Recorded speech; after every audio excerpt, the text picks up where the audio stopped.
East Abbotsford home sellers need to hear this. The first offer is the best offer. In today's video, I'm going to walk you through a dilemma East Abbotsford sellers are facing right now, where they're asking themselves, should we take the first offer or should we wait for a better offer? Let's dive in. Why this matters to you. If you've owned your home for the last 20 to 30 years, you're probably sitting on $1 million of price appreciation, and if you're selling your home, this money is going to fund the next chapter of your life. That's why you need to understand current market conditions and trends so you can make the best informed decision. The first 2 to 3 weeks are very important, and here's the reason why. The first 2 to 3 weeks are the most attention your home will get on the market. This means online and offline. And there's 3 categories we measure and track when we list a home. The first one is online activity. For online activity, we're looking at different platforms, but the main one that we look at is the MLS. How many people have viewed the listing? How many emails have been sent out regarding your home? And how many people have added your home to their favorite list of homes that they want to see? The more viewings that you get online, it increases the chances of getting more in-person showings. And here's what I mean. Nearly 99% of all buyers now start their home search online. And when they're looking at homes online, they're looking at the professional photos, the floor plan, the home tour video, they're looking at the geographical location of the home, what schools are nearby, and if all of those things are satisfied, they're more likely to reach out to their realtor and book a showing. The second thing is in-person showing requests. The more people that we can get through the door means more qualified buyers looking at your home that might be interested in writing an offer. The third thing that we track is showing feedback. Usually after 24 hours, we'll reach out to the buyer's realtor to get showing feedback. And we want to hear the exact things the buyer liked, disliked regarding the home, their thoughts on the price, floor plan, location, things that needed to be done, and how interested they might be in writing a potential offer. The 2 most important things that determine a successful sale for your home is the following. The first thing is presentation. How well does your home show? To increase the presentation of your home, this starts before you list the house. This means you make any small repairs that need to be done. You get your home staged, declutter, and move all of the extra stuff to a storage locker if needed. The second thing is price. If you list your home at market value, the pool of buyers is usually around 60%. So if you have those 2 things going in your favor, you're going to attract a lot of buyers that are looking to buy in your neighborhood. The seller dilemma. So this is where things get tricky. You've been on the market for only a couple of days, and all of a sudden you get a call from me or my team letting you know that we have received an offer for your home and we want to schedule an in-person meeting to go over all the offer details. At this meeting, your gut is probably questioning, can we get a better offer? Is someone willing to pay more money for our home if we wait? As a home seller right now, you need to understand the following. Buyers have 5 months of inventory to choose from here in East Abbotsford and 7 months of inventory to choose from in the general Abbotsford market. So if there was more than one party interested in your home,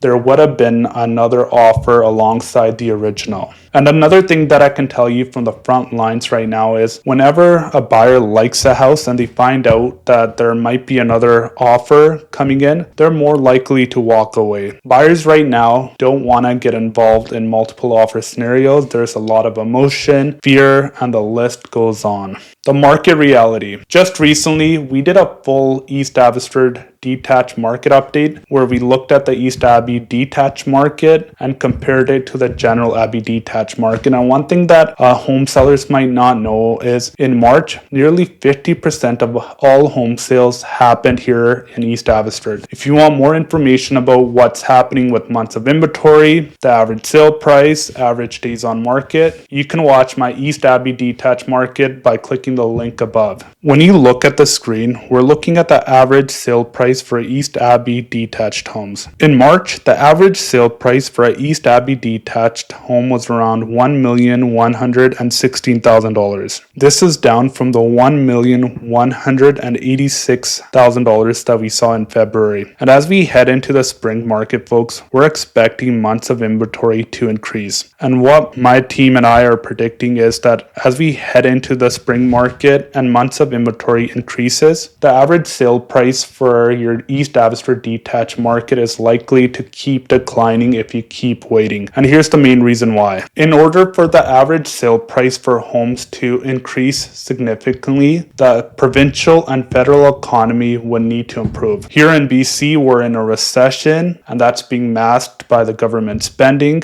It will be a couple of years before the economy improves. When the economy improves in a couple of years, that will correlate in the average sale prices for homes increasing, or you'll see more price appreciation. So what does waiting mean? In your case, it might mean that there's another home that comes on the market in your neighborhood, and that home now is priced lower than you are, and it might have more renovations or a legal suite that your home doesn't have. So when potential buyers are comparing homes in the neighborhood, they might be more inclined to make an offer on the other home. And if your home has been sitting on the market now for 90 to 120 days, buyers start asking themselves the following question: is there something wrong with this home? Or if all of a sudden now you did a significant price drop, buyers might take that and think that you're motivated. So if they do make an offer, it's going to be way below what you are asking. So here is what you can do instead. So when you have an offer come in, if you're working with the right listing specialist like myself, we're going to reach out to all of the buyers, realtors that showed your home and let them know that we have an offer and we're meeting with the sellers at this time. If there are other potential parties interested, they'll be informed. So when we sit down with the sellers in person, we review the contract of purchase from start to finish. We look at things like the offer price, the deposit amount, when it's paid, the different subjects, how long the subject removal period is, what kind of completion dates are the buyers asking for, and what are some of the things that they have listed under the included items that they want as part of the offer price. So as a home seller at this point of time, if you only have one offer, you have three options. You can either accept it as is, counter if it's too low, or the third thing is reject it. Another thing that we're seeing on the front lines is when a buyer makes an offer, they might make an offer $30,000 to $40,000 below your list price. And the reason for that is they just want to see if there's any motivation. In this case, you have two options. You can either send a counter offer or you can reject it, meaning that you're not interested in countering. What the best move is, it depends on your personal scenario and what kind of offer that you have. If it's an offer that's only $15,000 to $25,000 below the list price of where we're listed, I will always encourage my